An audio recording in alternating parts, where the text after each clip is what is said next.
Welcome friends, M Singh foundation YouTube channel पे आप लोग का स्वागत है। बीपीएससी के संबंध में दो बड़े अपडेट हैं। पहला है आपको इंटरव्यू के संबंध में और दूसरा है आपको 68वीं पीटी का जो रिजल्ट है या उसका जो क्वेश्चन आंसर है उसके संबंध में।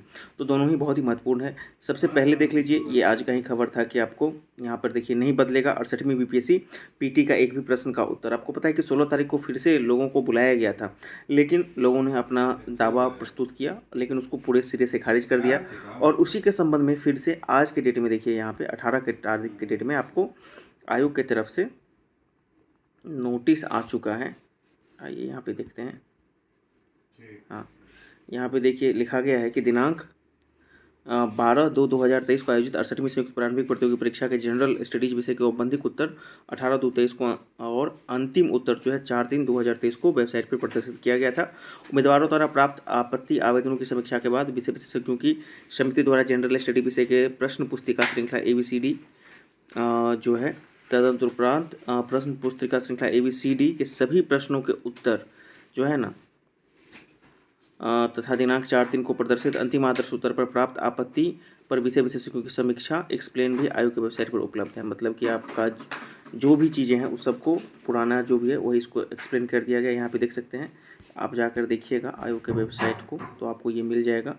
यहाँ पे देख सकते हैं explanation of 46 question on which objection we are received from candidate against final answer key date 4/3/2023 को। तो सबको यहाँ पर किया गया है और फाइनल आंसर की भी वही जारी किया गया है। जो आपको 4/3 को जारी किया गया था वही फाइनल आंसर की है, उसमें कोई भी बदलाव नहीं हुआ है। तो इसके आंसर देख लें कि आपका कितना आ रहा है। जो बोर्ड का जो सर्वे है उसके अकॉर्डिंग 92.75 जा रहा है। अभी तक करीब 19,000 के आसपास स्टूडेंट का सर्वे कट ऑफ जा रहा है। तो मेरा अपना मानना है कि कट ऑफ जो है जिनका 90 के आसपास आ रहा है जनरल में, वो बिल्कुल उम्मीद बना कर रखें कि उनका सिलेक्शन हो सकता है। लेकिन अब चूँकि रिजल्ट में आपको बहुत कम दिन है, 27 मार्च को रिजल्ट आने वाला है इसका पीटी का, तो इंतजार कीजिए, ठीक है ना। बहुत ज़्यादा अब इस पर उपाहों की स्थिति नहीं है, क्योंकि अब बहुत ही जल्दी आपका ये किया जाएगा। 88 से लेकर के 90 के बीच में यदि कोई है जनरल या फिर बीसी के कैंडिडेट तो वो उम्मीद कर सकते हैं, ठीक है ना। अब सबसे महत्वपूर्ण बात इस स्टेटमेंट को देखिए। 67वीं इंटरव्यू के संबंध में चेयरमैन सर का एक ट्वीट आया है।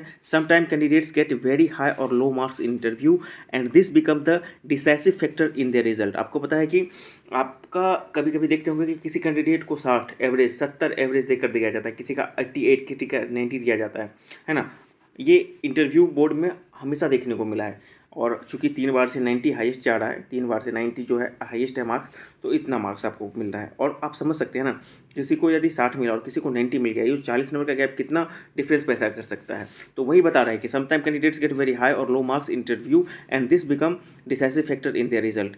इन all fairness now BPSC interview board has to explain oblique justify giving such very high low marks of every such candidate। तो देखिए ये एक नया इनिशिएटिव है। In fact we all should just appreciate this initiative, क्योंकि अक्सर इंटरव्यू बोर्ड में ही अब जैसा फेयरनेस आ रहा था तो इंटरव्यू बोर्ड पर काफ़ी प्रश्न उठते थे कि उसमें किसी को बहुत अच्छा मिल गया, किसी को कम मिल गया। सेटिंग की भी बात बहुत छात्रों द्वारा की जा रही है, लेकिन मैं उन चीज़ों का यहाँ पे नहीं कहूँगा। मुख्य रूप से उसका कोई एक्सप्लेनेशन सामने नहीं आता था कि रीज़न पता नहीं चल पा रहा था कि आखिर किस बेसिस पर किसी को ज़्यादा किसी को कम मिल रहा था।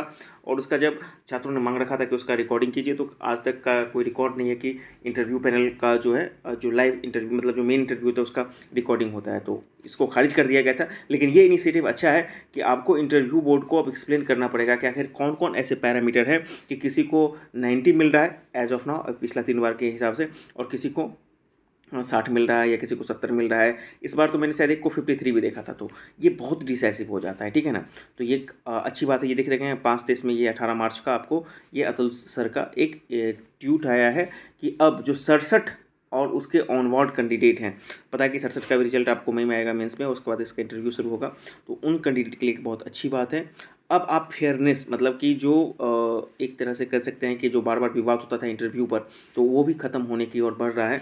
तो अच्छी बात है कि जो मेरिटोरियस हैं उनको अपना पूरा मार्क परफॉर्मेंस जाने का मौका मिलेगा और सही लोग आएंगे, है ना, इंटरव्यू के थ्रू भी। जहाँ पर थोड़ा सा गड़बड़ी या इस तरह की चीज़ें थी, जहाँ पर थोड़ा सा गड़बड़ी नहीं बोल सकते उसको, आप ये बोल सकते हैं कि चीज़ें क्लियर नहीं थी, वहाँ पे पारदर्शिता आएंगे। तो ये अच्छी बात है। तो चलिए सारा छुट्टी उट्टी ख़त्म हो चुका है, अब आप लोग फिर से वापस से लगिए और बहुत सारे लोग लगे भी होंगे। 67 इंटरव्यू के संबंध में बहुत जल्द एक डिटेल वीडियो मैं लाने की कोशिश करूंगा, और 68 के संबंध में भी तो धीरे धीरे काम हो रही है, तब तक आप तैयारी जारी रखें। 68 का रिजल्ट आ रहा है तो वहाँ पर भी चीज़ें आपको क्लियर हो जाएंगी, और 67 के कैंडिडेट भी पूरी तैयारी के साथ लगे रहें।